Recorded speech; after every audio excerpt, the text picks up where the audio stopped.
in the second segment of our segment on social justice matters, and today we are unpacking the topic, the Tangled Webs We Weave, with Sister Lila Helsingen, who during the first half an hour was sort of laying the backdrop for us to speak and to introduce where she wants to hone in and what she wants this conversation to center on, and which is the Nafs. The Nafs, okay. So we're talking about Dan Locke using terms like rich and poor. Like obviously he's talking to his specific target market, and it's understandable in that context to simplify that, given what's been discussed. But we are going to open it up to a much more broader understanding that relates to all situations where we find many people from across the board, people of character who may not have the opportunities, but they can still thrive. They still do a lot for themselves. So just to give like a very basic recap, when we looked at Asiyah AS, she taught us about surviving, you know, and we find there's a lot of women, especially in abusive relationships, who've had to survive threats and abuse. And we still, but on a broader aspect, there's the broader collective abuse, and then there's the more personal, individual, domestic abuse. And we're still running within the pharaonic systems to the post-Apartheid imbalances and various other oppression, okay? So we, like some of us are still surviving that, you understand? Now, then with Maryam AS, she teaches us how to heal and thus release the triggers. We discussed that quite extensively. That's part of the reason why we can't move on, because we haven't healed properly. But then once you've healed, like if you don't need to heal as much, or if you have healed a lot or healed most of your now we find ourselves in the direction of Khadijah AS, where the focus now is on thriving, and there has to be a certain level of psychological resilience to do so. So with that, and in order to be thrivers and growth orientated, we have to clear the Nafs also that hold us back, hence the title, The Tangled Webs We Weave. This discussion is inspired by a video that also went viral with it's on YouTube, 13 Things to Avoid If You Want to Become Rich by Dan Locke. He talks about the 13 egos that keep us poor or block us from abundance. Before I translate, let's look at through the filter of Islam. First of all, where does wealth or abundance come from? It comes from Allah subhanahu wa ta'ala. And we had a very specific reminder of that from the Orbit of Maryam, when Maryam AS receives her fruits out of season. So one thing is guaranteed is that wealth and abundance doesn't come from ego. In fact, ego blocks it, because ego is the opposite of taqwa. So he mentions 13, but I found a few of them to be repetitive or similar enough. Let's just rather say similar enough to be squashed together to be summarized to them as the 8 nafs, because they correspond with the 4 basic cognitive types. The eight basic cognitive types that correspond with our cognitive wiring. Last year, we did a big comparison between Myers-Briggs and so many other things regarding selling, communication, and relationship and business. So this is incorporated, but not going into too much detail at this point. For the full 13 egos, you can just look up the Dan Locke. Dan Locke is DAN space LOK, and it's a good video. I do recommend, but we're going to use the terms Nafs and interlink that with ego. So the term Nafs comes from, I understood it from the root word nafisa, which I've heard from other scholars to be the self, but in the dictionary there's only nafs or nafus, which means soul, psyche, spirit, mind, life, animate being, living creature, human being, person, individual, essence, nature, inclination, liking, appetite, desire, personal identity or self. Then here it relates to ego aspect of self. Many Muslims understand this to relate to the baser urges. Nafsi is mental life, inner life, psyche, frame of mind, mentality, mental attitude, disposition, psychology. Nafsiya, mental life, inner life, psyche, frame of mind, mentality, mental attitude, disposition, psychology, and other variations of the word relate to psychiatry as well. So if you go further into the dictionary, then you'll find that the nafs relate to what is valued, liked, and the object as values like an object that a person holds dear, or competitive rivalry. So now it is time for the 8 nafs that block our growth in everything. So I'm going to open up a way broader, not just talking about money. We're going to talk about most things. And unfortunately, I'm going to give a bit of a summary from what I can think of, but there's more to this conversation than what I'm giving right now. Okay, so if the first one is he says know-it-all ego, I'm going to say know-it-all nafs, the know-it-all. So this could be compared to kibr or arrogance. Robert Kiyosaki has a nice definition for arrogance. He describes it as ego plus ignorance. This was already mentioned last week regarding reading, learning, and how some people have an opinions instead of being open to new ideas.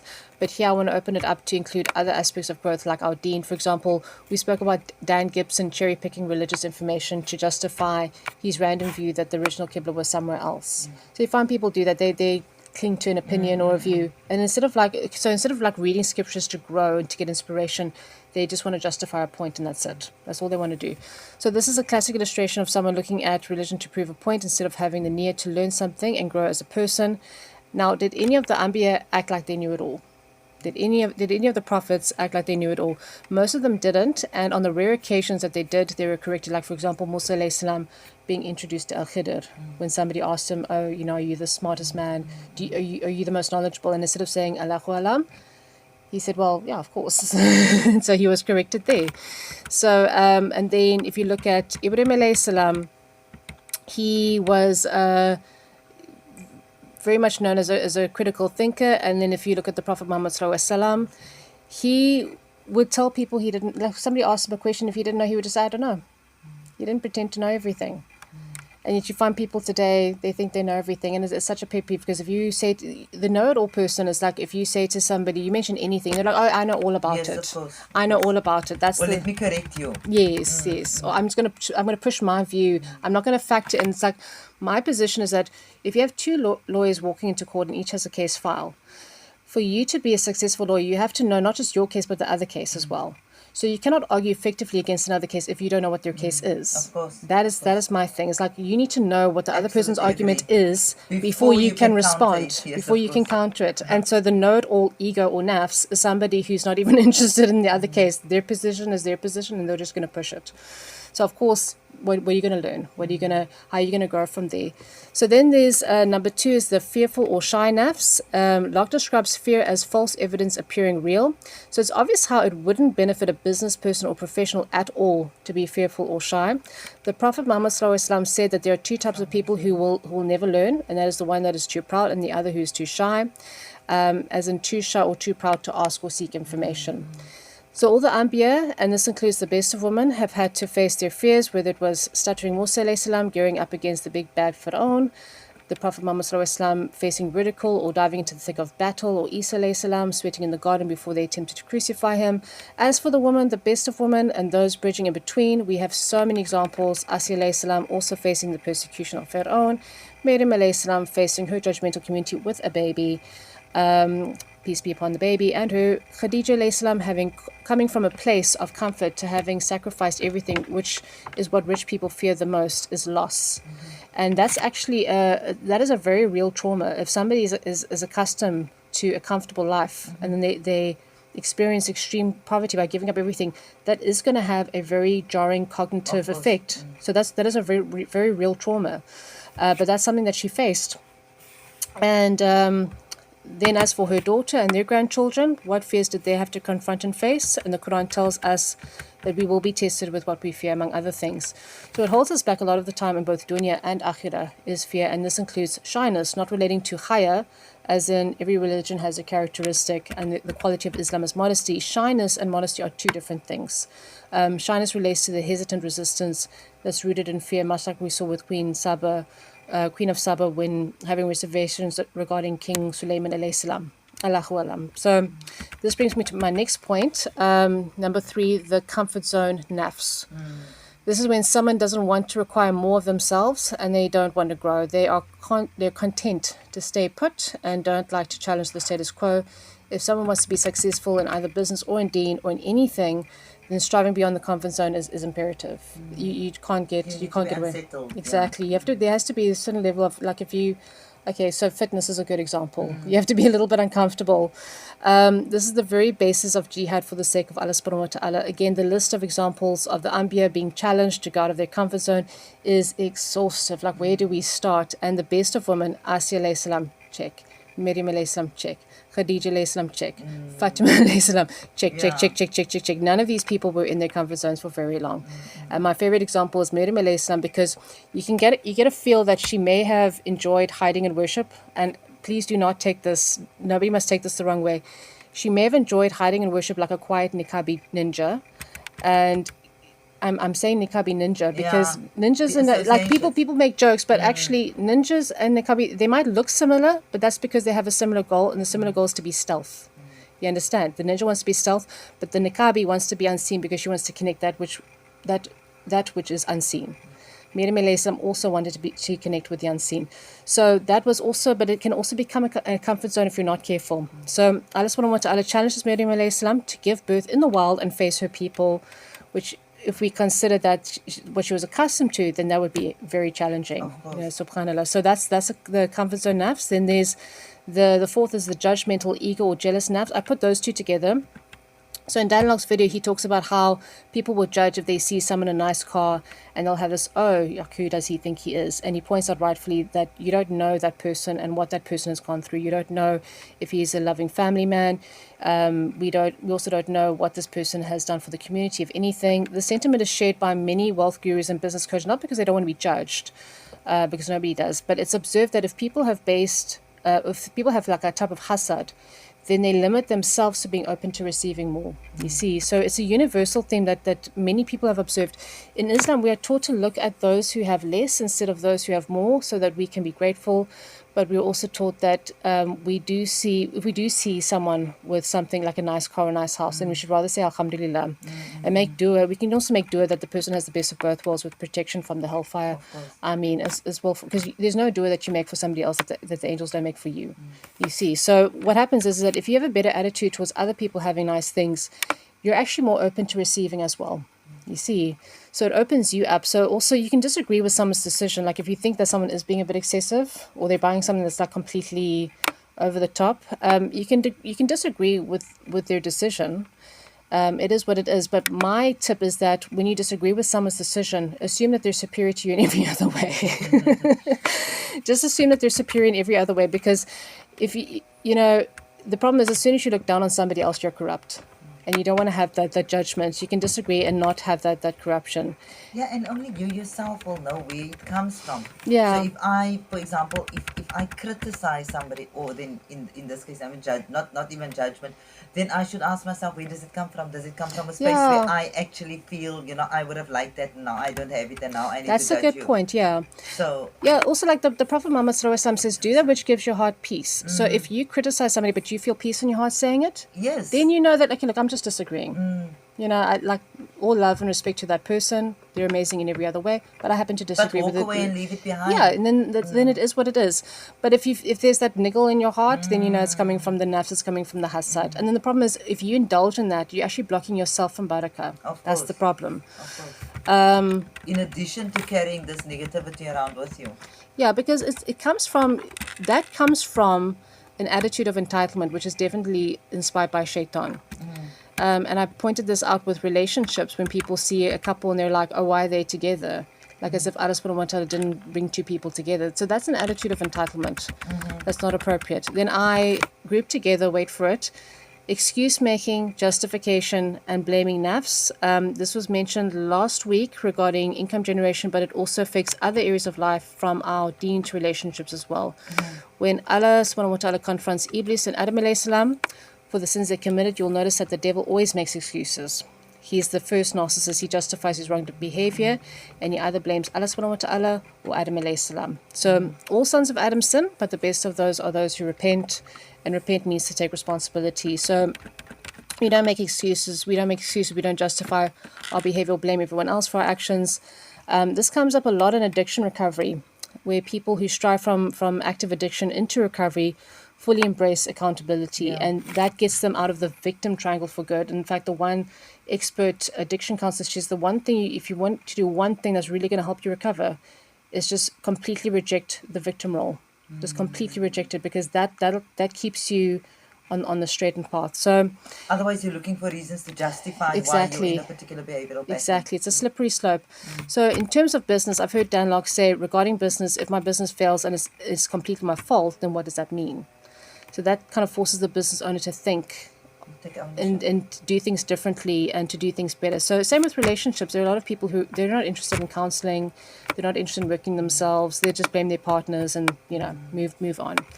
So And because such people exist, it's important to not have the following quality, and that is the people pleasing and the other people's opinions nafs. So narcissists love to feed off those with people pleasing nafs. Those who are worried about other people's opinions as well. As a business owner and marketer, you have to focus on speaking to your target market and craft your speech and your copy according to their understanding.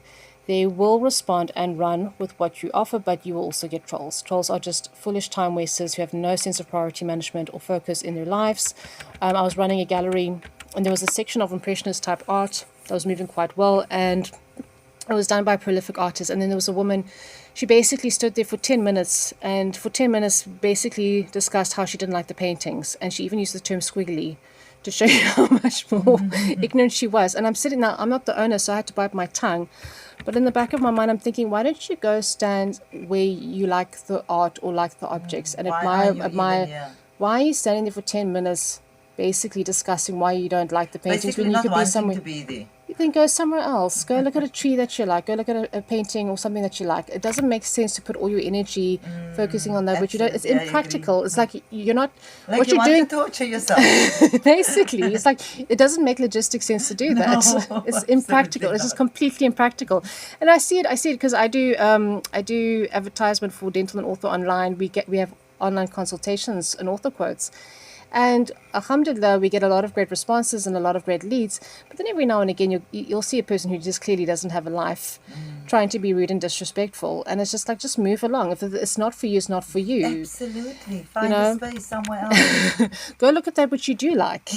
Go watch a comedy or listen to a song or just go eat something. Find your joy. Just go find your joy. Clearly, this is not your place. This is not, you don't need to be here. You're welcome to leave. It's fine. So, there's a saying that those that mind don't matter and those that matter don't mind. In the Quran, in Surah, where it's so similar to Surah Bala, but it's not. But there's a story where Allah subhanahu wa ta'ala asks if the man preventing the slave from praying is on the right guidance. And so what I actually took for that, or how I interpreted that is, is someone who can learn, is this somebody that you can learn and absorb from? Mm-hmm. So somebody's giving you criticism, but it's not constructive. It's very mean-spirited and it's very disrespectful. Mm-hmm. Is this somebody that I would consider an authority on anything? You understand? When there's clear bias in there. Yeah. But what qualities does this person have that I find aspirational? I'll give you an example. One critic of Dan Lok admitted to spending hours with his footage only to find one issue to review. So basically he wasted his own time and learned nothing else. So why do I want to listen to this guy? What can he teach me? Because he's got a whole thing about exposing fake gurus. So he's looking for something to expose. So you went through hours of footage. Now I listened to 5 minutes of footage and I'm inspired and I learned something. You went through hours and you learned nothing, but you found one thing to criticize. What can I learn from you? Like, where are your millions? Where's your accomplishments? Where are your businesses? What have you done that is constructive, that could inspire me or anybody else? But I must now sit and listen to you criticize and basically slander somebody else. Why? What for? It doesn't make sense. So people get very hung up on like other people's opinions and what have you, but haters are going to hate. That's all there is to it. But it takes me back to what you were saying earlier on this whole idea of question your objective and think around your aims and why you want to be. So if it's about attaining a negative or negating a negative, that's already problematic. When people launch an attack, they often expose their own weaknesses. So you often see that in people's speech, that they're telling you what their intentions are. So already you know whether to take them seriously or whether to dismiss them.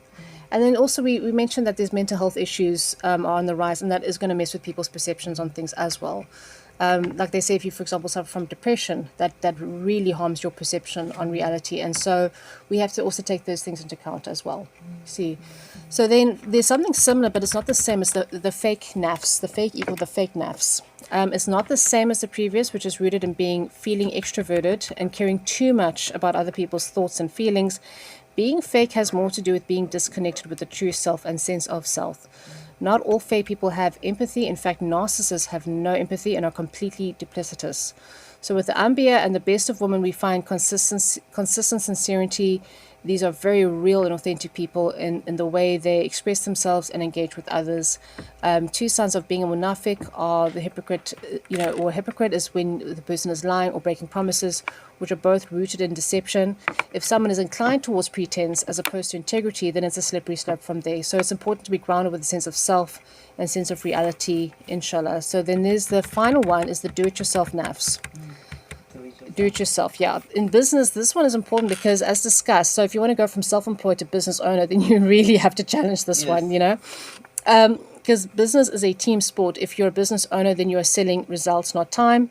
You have to leverage with other people's talent, experience, and other resources. And we find that communications, whether it's in speaking to a group, written, training a team, or consulting one-on-one, overlaps within the business model, but also the broader market. So some business owners get stuck with their business staying small because their attitude towards their staff isn't respectful enough.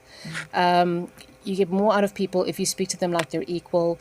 And I know a lady who was running a business, and she was telling me that she was having problems with the staff, but she keeps referring to them as boys.